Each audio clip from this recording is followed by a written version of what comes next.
Thank you so much for asking me this. I've done 2 videos so far on the Ukraine situation without anybody asking me this.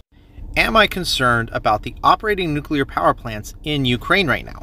There are 15 reactor plants in Ukraine right now, and we know that Russia controls the territory which contains the largest nuclear power plant in Europe. It would be irresponsible for me in my line of work to say that it was impossible for something to go wrong at one of these power plants. That being said, there are 2 main messages that I would like you to know. First of all, these are not your grandma Babusya's reactor plants, the RBMKs that were at Chernobyl.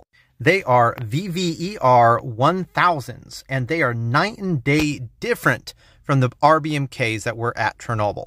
And unlike the RBMK, they're inherently safe, they have passive cooling, and they have a containment to keep the radioactivity inside. They have been updated to modern standards, including Fukushima updates.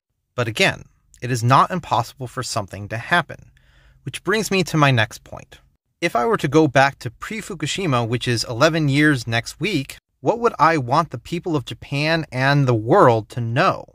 The Tohoku earthquake and tsunami, which was the reason for the Fukushima accident, killed 20,000 people and caused many industrial incidents, including oil refinery fires and an agricultural dam break which killed 8 people. The Fukushima accident, however, killed 0 people due to radiation. The Fukushima accident did not release enough radioactive material into the environment to cause harm to the populations around it. There's not even been any noticeable health effects in the environment.